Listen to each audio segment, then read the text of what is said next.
Good morning, friends. How are you doing?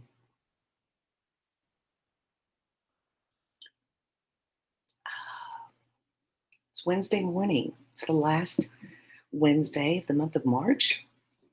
And gosh, it has been a minute since I've seen you, since I've been able to post live, been able to share with you. So if this is your first time to catch me live, um, I want to invite you to go get a refill on your cup, um, push back from your screen for just a few minutes if you're working. Maybe take the next few minutes and just breathe.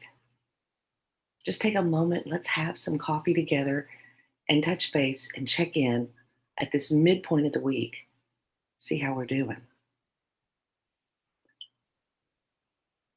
If this is your first time to catch me live, welcome. It's great to have you here. My name is Ronee Harden. By trade, I am an editor, I'm a writer, I'm a writing coach. I love to help people craft their words and shape their stories so they can share them with others.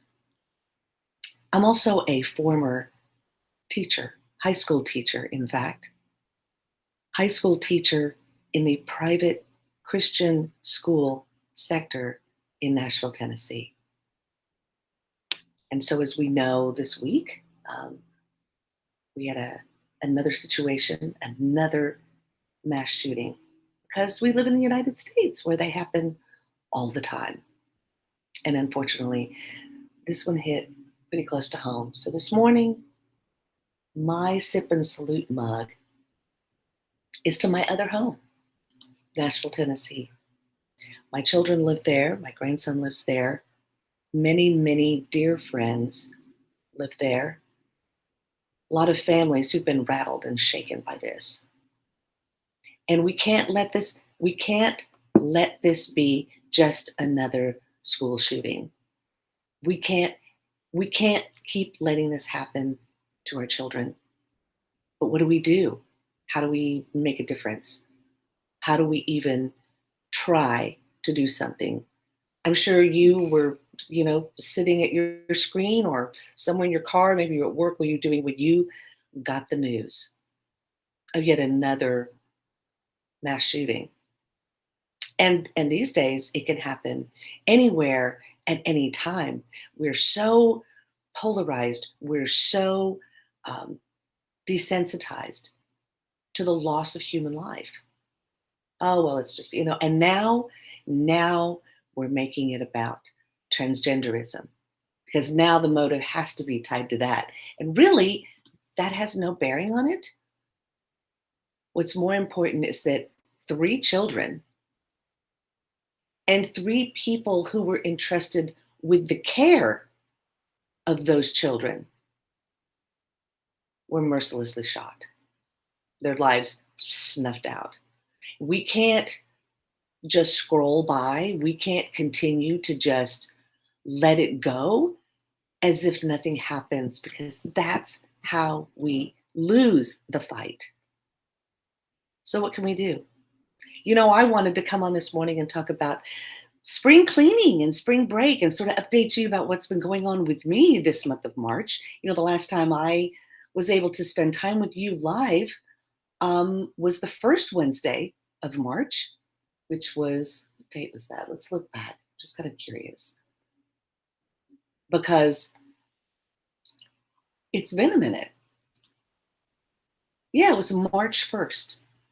It was March 1st when I came live and we started talking about sharing stories. And so here's a little bit of what's been going on with me. I've been battling some health issues. If you have followed me for a little while, you know that I am now 3 years out post treatment from dealing with breast cancer.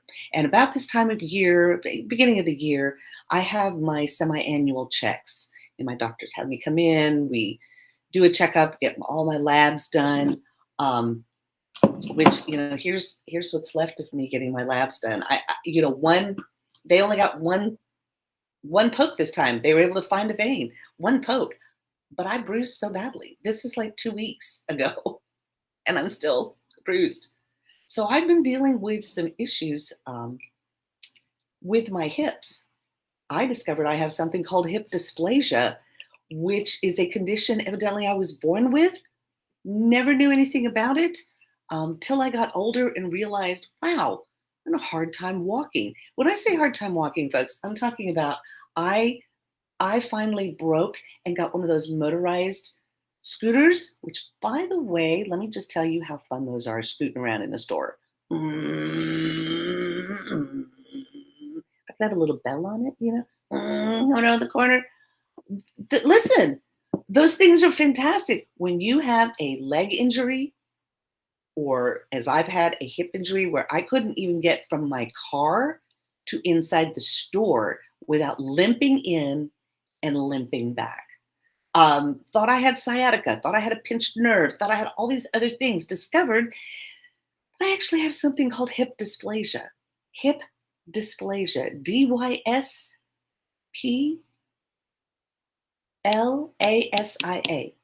hip dysplasia.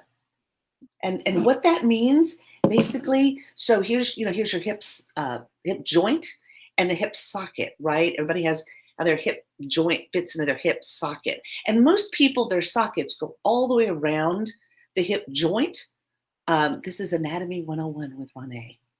And so the joint fits into the socket, right? When you walk and you say, well, my socket is like this. Oh, we hear Milo coming.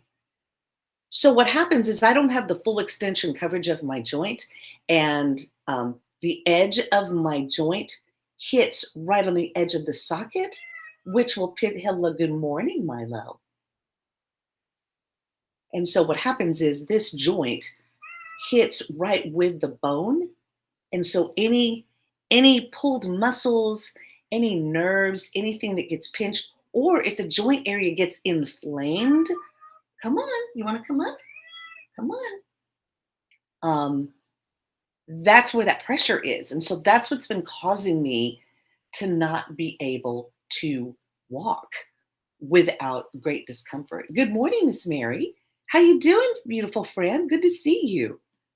So that's what's been going on with me. I mean, I've literally been dealing with this for weeks now. Had CT scans done, had X-rays done, now on some special medication, have been doing physical therapy with a trainer to help get my leg strength back because I'm going somewhere really special this Saturday. And if you join me next week, you'll know where I'm coming from live. But I'm going live on the road next week, and it's going to be fun. So that's what's been going on with me. That's why I've not been able to come and share with you my joys and love of sharing great stories and helping you, encourage you to share your stories. So here's what we're going to talk about today. We are going to talk about spring cleaning. Thank you for entertaining me, letting me share my story. I'm very passionate about this. Please keep the folks in Nashville in your prayers. Please keep them in your prayers. This is not over. This is going to be felt for many months and years. Good morning, Milo. Say good morning to the folks. Look at him, just coming in to check in and see what's going on. Yes. Oh, he loves being part of the broadcast. But please keep the friends in Nashville in your prayers. I know several people, several of my friends who are teachers. Some of us, we taught together. There's no more frightening a feeling than to know that someone you love, someone that is close to you, is impacted by something like this. So please keep the folks in Nashville in your prayers. Thank you, Mary. And thanks. I mean, I'm doing great. My doctors and my team are great. My trainer is awesome. I'm just going to give him a shout out. Dylan, cannot thank you enough. My goal has been to get physically better so that I can enjoy the trip that we're about to take. And this is like, I'll give you a clue. The last time I went here was 4 years ago. 4 years ago. It was a monumental moment. The public was watching. And so we're excited to go back, but I needed to get in good shape. So I've been doing some things in my schedule to help make space for the things that I'm wanting to do, the stories that I want to share. So let's talk about that. Let's talk about spring cleaning, right? The weather starts getting nicer. Today's kind of an overcast, much cooler, sort of damp. It's been raining. So the trees are all blooming, the leaves are starting to show up on the trees. Everything is starting to come back to life. And it really motivates me because as the temperatures get warmer outside, I want to get outside and get active again and do things, right? That's why this whole thing with my hips and walking and trying to get out has really hampered my ability to do that. And that can affect mental health. And so when we talk about this mental health crisis that we seem to be having right now in the United States, and ever since the pandemic, a lot of people still have not come out of that period of time where we were shut down and isolated from the world, from each other. And having moments like this to share were all that we could do. That takes a toll on someone's mental health after a while. So when the weather starts getting nicer, and you kind of get that urge to start cleaning things out. Do you do that? I mean, I start throwing stuff out. I start shredding things. I start moving things out because how are we going to make space for the new things if we don't have any space for anything, right? So, how do we make space? You've been in spring cleaning mode as well. Good morning, Sherry. You know, it's just that time of year. And I am anxious to get back kind of into the routine again of what I was doing. Not only did I have issues with my hip, I got hit with a really serious virus that kind of knocked me down for about a week and a half of being ill. So when you regain your health, you regain your strength, you get motivated to start cleaning, really cleaning, and not just our environment and our space, but our mental space, our emotional space, our spiritual space. We need to make space for those moments because that's how our story is created. That's where that well that we pull from is created. So, how do we make space? How do we make time for things? Well, you've got to go through and really clutter, guys. You know, when you declutter and you tackle a room, what do? I know that I sit down and I make a list. I make a goal for what I want to do in that time period that I have. Or if I'm working on a particular room, I have a goal set so that I'm gonna clean this, clean my desk off, or I'm going to get things off the floor in my office. There's a little pile over here of things that I have. These are like books that I've read that I don't really need to keep. Love them, can get them at the library I need to. Um, just little things on my office. Notebooks. How many notebooks can one have? I say not enough. But sometimes I have too many. And so what I love to do is I love to take things to my little free libraries in the neighborhood. Have you ever heard of little free libraries? This is a place where people exchange and give away books, magazines, different things. And so there are people who have little free libraries on their property. They are registered. You can look them up. If you just Google little free libraries and put in your zip code, you're going to find little free libraries in your area. That's a great place to take unwanted books, books that you've read that you're finished with, that you want to bless someone else with. It's a great place to take things to. Of course, clothing, guys, I don't know about you, but when I pull things out of the closet and I go, because they haven't been taken out of the closet in a while, it's time to get rid of them. If I haven't looked at that outfit in over a year, I really have to think about, am I going to wear this again? And what's really funny is that while I love my clothing, oh, yes, I do. I have outfits in great shape, designer clothes that have held their wear over 30 years, but are they still in style? Most of my designer clothes are. Some things, they don't fit right anymore. Why are we hanging on to them? Why do we hang on to those things? So we need to make space. Make lists of things, set goals for yourself of what you're going to achieve, and make a list of steps that you can take to clean things out, to purge things. And when we talk about writing our stories, because we're getting ready to embark on a new month, guys. It is the 29th. In a couple of days, it will be April 1st, April Fool's Day. We're actually leaving on Saturday, but we're starting a whole new month. We have a whole new month to start. And I'm excited about the kickoff of Camp NaNoWriMo. This is a writing camp, a writing period, if you will, for you to exercise and flex those writing muscles. So if you have a story you want to share, you've been working on, now is the time to do that. So how do we make space? How do we make time? Well, you've heard me mention before about morning pages. You donate to one here, you stumbled upon it. The joy of getting lost. Yes, when you take walks in your neighborhood, Mary, I love that. And you find one. So when you do, it's a great way to remember, oh, I need to stop by there, take some books. So I have a little bin over here. And there's also a bag as well of things that I'm putting together that I'm either taking out of my office to toss or to donate. You know, when we donate to others, we're actually blessing people out of our abundance. Have you ever thought about it that way? Instead of seeing it as your mess, you are blessing people out of your abundance. So donate, share. I love donating and getting rid of things now because I do it with a sense of like, "Ah, you know what? I love this. I got such great enjoyment of it. And now I want you to have enjoyment from it." So start going through your books. Listen, I know these are like the holiest of holies books. And there's another bookshelf that I keep right over here that you can't even see. Your eyes are not allowed to look upon it. But they're all my books that I use for reference when I'm dealing with clients or helping them write their stories, or I'm helping teach someone how to improve their writing. Those books are over here.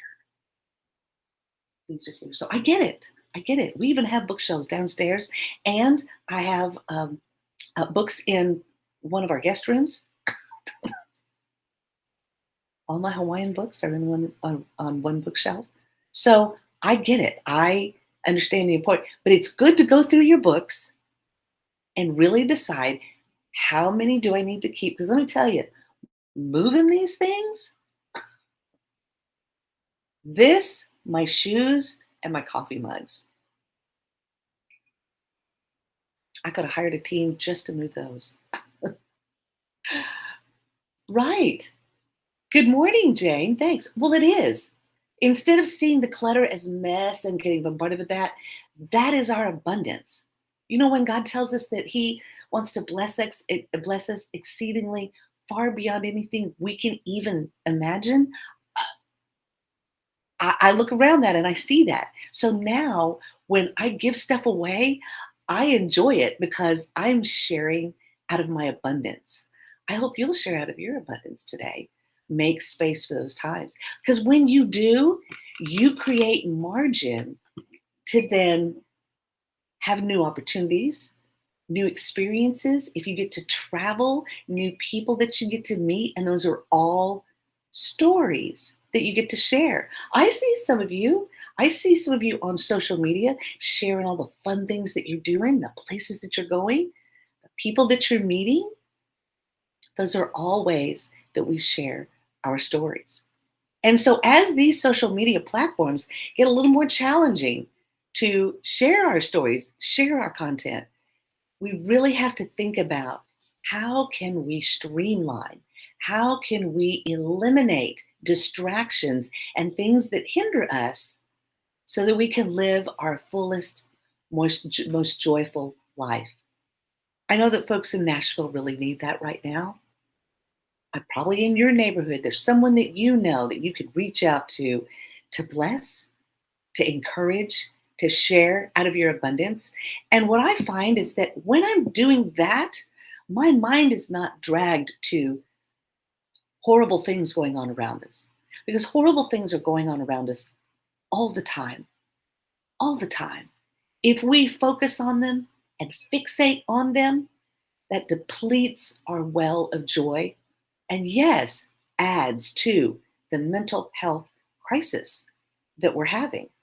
So I have to pick and choose. when I'm on social media. And when I'm working on big projects, I don't have time to sit on social media all day, right? I'm glad that my phone has an app that tells me how much screen time I'm spending and on what things I'm spending time on. It's probably a good idea for you to pick up your phone, see what mine says so far. I'll be honest with you. Um, it shows when I pick my phone up, it shows, let's see, my daily average is it's 5 hours. 5 hours, my daily average, 5 hours out of my day. I'm really working on streamlining that really hard. But this is phone activity, and it's not all, let's see all activity, let's see. So, what have I spent time on the most? The Weather Channel, Safari, which is, the web browser on my phone. So use Instagram. Love looking through Instagram, Facebook, of course, because those are my two main platforms that I communicate with people on. Um, so yeah, so far today, I've looked at the Weather Channel more than anything because I want one. I'm checking the weather for here because we evidently do have rain coming today, and I wanted to see how long that rain was going to last. I'm also checking the weather for where we're going to be traveling on Saturday because I want to see what the weather's like as we're driving and when we get there, so I know how to plan for that. Right. So when you look at your screen time, it'll tell you how you doing, what you're looking at, where you're spending most of your time, and you can go through and sort of decide how you can stream 5 hours in a day, guys. 5 hours. You realize how much time things I can get done in 5 hours. That's like part of my workday. Now, again, if I'm on my phone and I'm doing research, I'm looking up things, answering emails. I know yesterday I was really emailing a lot, putting a new roof on my house in Nashville. Um, that's going on because they had pretty bad storms there about 3 weeks ago, 3 4 weeks ago. So we're dealing with that, right? So again, if we just sort of take an assessment, and at the end of the month, that's a good thing to do because we're starting a new month. So we need to kind of clear that out. We also need to make time, block time, right? We've talked about this before. I'm sure you probably do it. If you're working, you probably do this. But even though I work for myself, even though I'm not working because I got to pay the bills and keep food on the table. I am working for a different reason. It's called medical insurance. But I'm also working because I love my job and I love what I do. So even though I have a flexible work at home job, I still have to block my time because it's too easy to waste the time that we're giving, right? So I try to be intentional about looking at my calendar and blocking time. In the mornings, I've gotten into the habit of writing morning pages. This is a technique that Julia Cameron talked about in her book called The Artist Way. I went through this with you when we went through her book called Write for Life, where we talked about setting some goals to establish a writing habit. If you want to be a writer, if you want to have a better writing habit, if you want to get in, if you want to really start chronicling and gathering your stories so that you can put them together, maybe for your family members, for friends, or just you have a story you'd like to share. Making margin for those times, setting that time. So I block that time on my calendar and I protect that time. And if I'm not able to get that time, I try to find time in the day to do that because that's important to me. We make time. And I bet if you were to really block your calendar and just track what you do during the week, you'd really be surprised at seeing where you spend your time and what you spend your time on. And so that's a way for us to then reassess, refocus, and streamline so that we can create margins of time for the opportunities that we want to have. Um, if you have a health goal that you're trying to reach, you really want to work on getting better. I have been I have appointments set physical therapy each week, and they're set, they're standard. I'm doing them 3 times a week. If I want to be able to walk on this trip that we're going on and be in the car driving, I've got to do this so that I am not just limping or dealing with pain. So I'm excited going up and down stairs now. I'm getting that range of motion back, right? but I've had to block time and have those physical therapy appointments, and they're an hour each day. So I've had to block that time and focus on that so that I'm able to take care of my health and have that health goal, right? And so as we go through and you block those pieces of time off, you realize your week is full. You have you have abundance. If you're struggling, and imagine, with what's happened to people in Nashville, that has so shattered their world and their calendar and their sense of time, because now their time is focused suddenly on something tragic. And the aftershocks of that takes time. So for mental health, you have to treat that just as you would a physical injury, right? And so combined with making time for that spiritual, that that time where we can love on people. Are we loving on people today? Are you loving on people today? Don't get caught up in the negative comment threads. Don't let those things steal your joy and rob your joy and suck your abundance out of you. And if you have had something like that happen, then you need to more make time in your calendar to seek help, to seek therapy, to see. Listen, I've been at the doctor's more in the last 3 months than I care to be again for a while. And yet I've needed to do that to focus on getting my health back to where it needs to be. As a cancer survivor, I know this to be true. We have got to take care of ourselves physically if we're going to be able to withstand daily life. And that goes with mental health too. We have a true mental health crisis in our country. We need funding to help get people support. Um, we need to offer resources. Do you know someone who is struggling? If you do,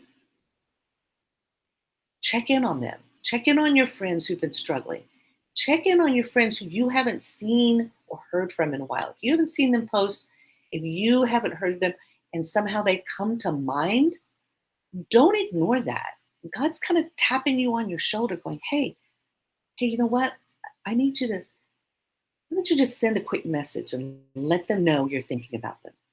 Why don't you just, because we never know the importance of how just one gentle text message or post or reaching out to someone or an email to say, hey, or a phone call. If you have their phone number, call them, check in on them, see how they're doing, right? And don't sit in a corner yourself waiting for everybody to kind of by osmosis, you've got to reach out too. We've got to reach out and get help. That's why I've reached out to my doctors. I reach out to my trainer to help me to say, dial in. I this morning when I got out of bed, it really tweaked. Here's the exact muscle where I'm feeling it. Pain is more intense right here. I don't know what that is. And he's able to isolate it and tell me that is your iliopsoas muscle, your iliopsoas. You have an iliopsoas and a psoas muscle. Guys, the muscles that are just in your leg, right there, that control all the movement. There's so many of them. So he was able to educate me and help me isolate and, oh, that's what that is. And then we work on applying targeted therapy to that area to heal it, to heal it. We need to love on and help and heal people. That's what we're supposed to be doing. Those that are struggling, let's not make it about whatever gender. They are a blood-bought human life that our Father paid for. They're worth it. Their stories matter. They're worth it. Your stories matter. So I don't know why I got on that tangent. But think about the places you have, Miss Mary, okay, you have to block your time off or you accomplish nothing. That's exactly it, Mary. That's exactly it. And I'm not saying be so, OCD that you schedule every single minute of your day.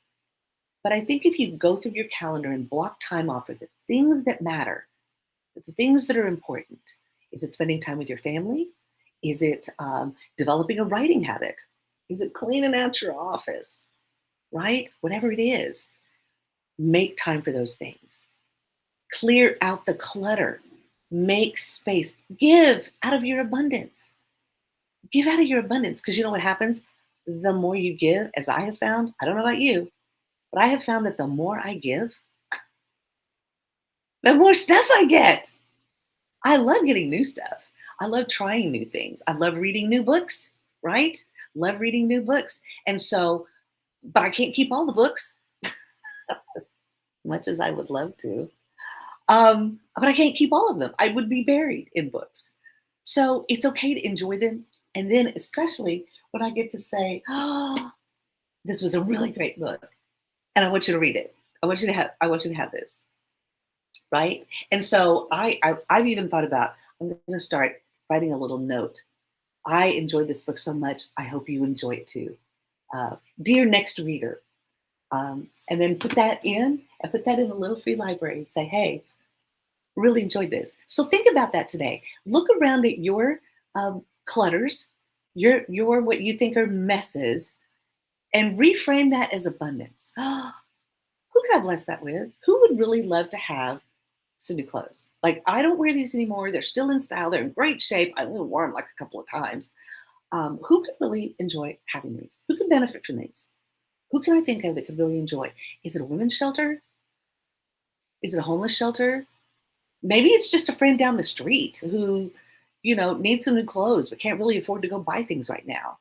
Moms do that all the time with their kids' clothes. Bless each other by trading, because Lord knows some kids' clothes, they wear them once, right? So that's how we bless others. And when we bless others and we're loving on them, then the hate goes down and the love pours out. That's what we're supposed to be sharing.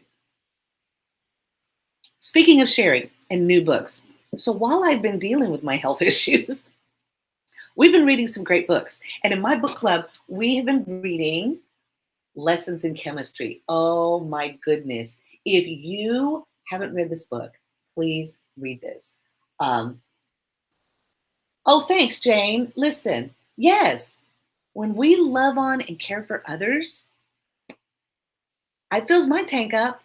I don't know about you, but it fills my tank up when I can bless and help other people. Because when we sit here and we're so bogged down with what's going on and we think to ourselves, what can I do? What can I do? What difference can I make? I'm in Dallas. I'm going to be going through Nashville this weekend, but I'm not there right now. But my kids are there and my friends are there. What can I do to help? One, I am encouraging my friends in Nashville to call their congressman. Don't berate them, don't deride them. They are our leaders in position. And whether we agree or we disagree, that's who we got to work with. So you know what? We got to bombard their offices. Encourage your friends to get involved. If you don't speak up and get involved and pressure your representatives to do their jobs, they're not going to do their jobs. And if they're not doing their jobs according to what their constituents want, believe me, they're not going to have the job long. So that's something you can do. But in the meantime, you can also love on them. Love on them. Give out of your abundance. So here's a book. I'm telling you, Lessons in Chemistry. This is a fantastic story. We're going to be discussing it tonight in my book club. I can't wait. I have missed my book club girls so much. We've all been going through stuff this month. So I just can't wait to catch up with them. But this is a fabulous story about a woman who was a chemist in the 60s and 70s, and the challenges that she faced as a woman, being in love, being a single mother, and yet wanting to have her job and do what she loved in science. And so she ended up being on a cooking show and having a popular cooking show, because her cooking show was done in the sense of not just cooking, but the chemistry and the science behind cooking. She was an example to her daughter, just a fabulous story. So Lessons in Chemistry. This is a great book. We're going to be discussing it in book club. Can't wait to do that. But grab a copy of it. It's wonderful. Also, as part of celebrating National Women's Month, which March was, and I had such big plans to go live every week and be sharing stories about some fabulous women and stories about women. So Lessons in Chemistry is one of those. And I'm so sorry that I didn't get to do that. But there is another story that I cannot recommend highly enough. While we have, and I'll pull this up here on my screen. There we go. You know, we have such crises in our country, not only with just gun violence, but also with assault. And so this is a book that I highly recommend. I'm involved in another book club. And if any of you know who Sharon McMahon is on Instagram, if you don't know her, follow her. She's called America's Government Teacher. She rose to popularity over the pandemic for combating misinformation and really trying to help people understand uh, how government works, processes in government, how laws work. More importantly, our Constitution, state law versus federal law. Super informative.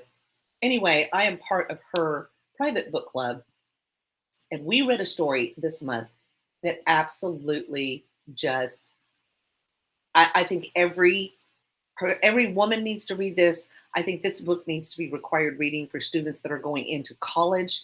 It is so important. It is the book called Know My Name by Chanel Miller.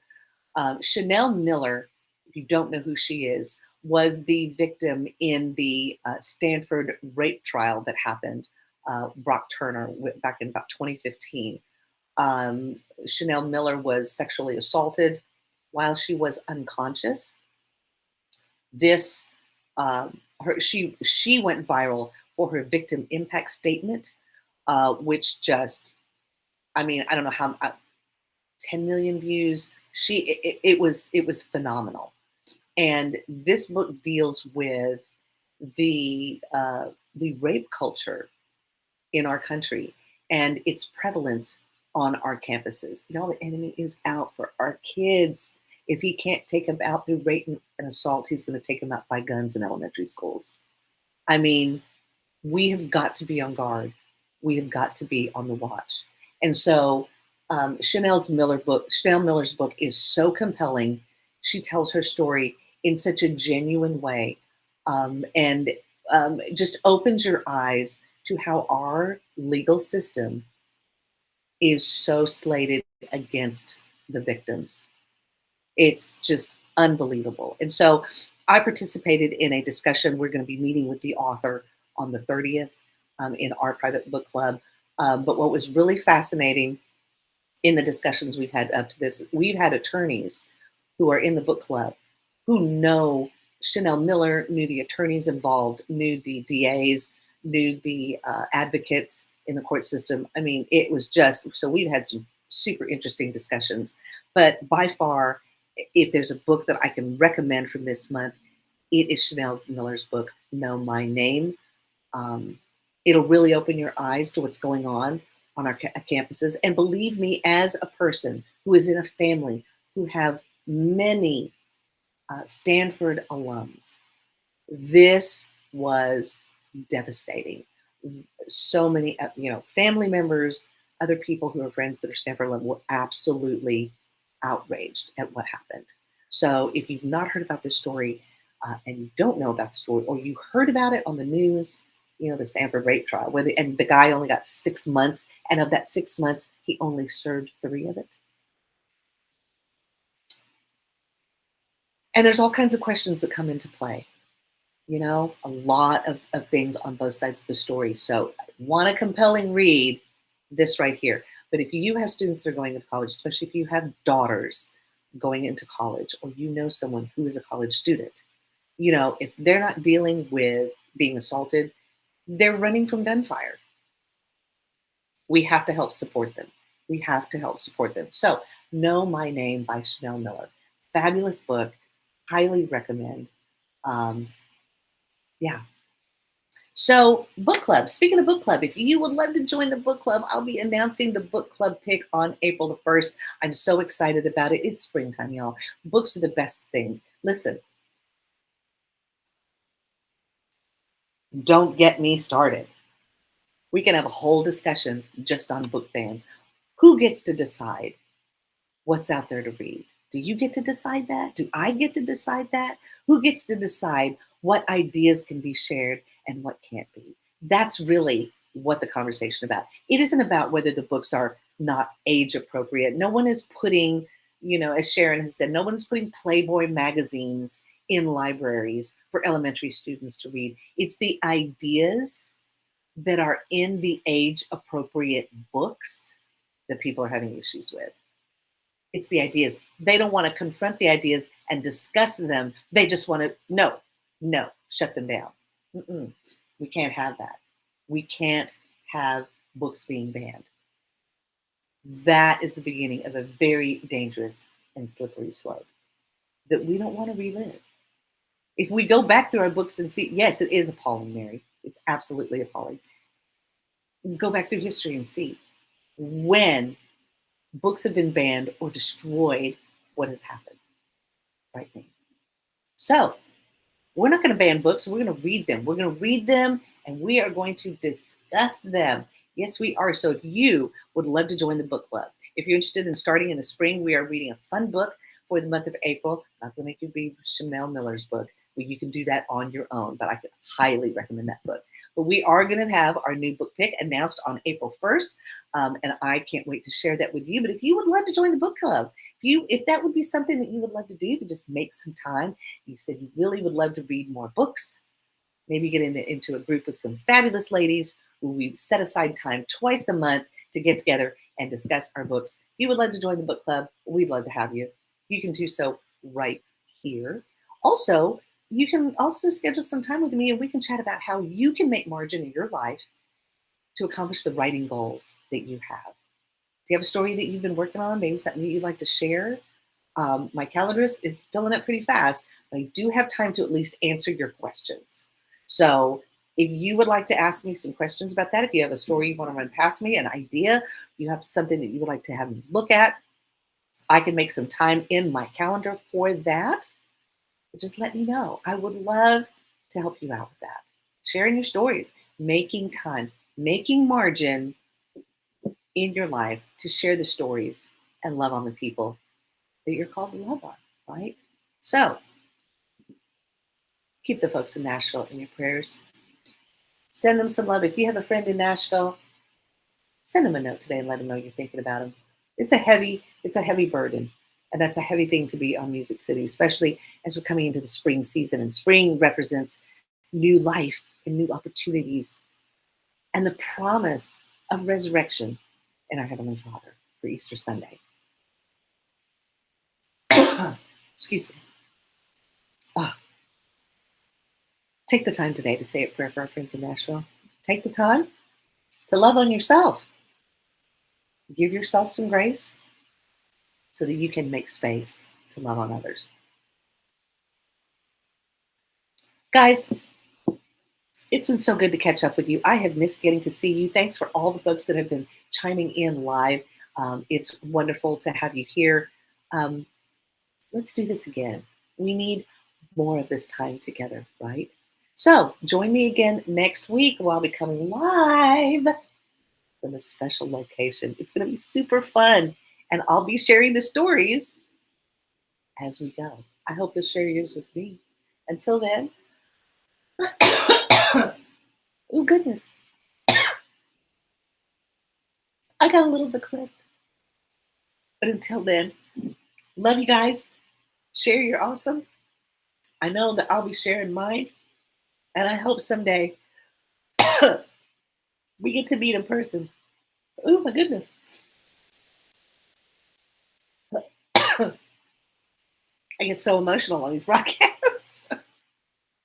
Actually, I got a little scratchy there all of a sudden, and ooh.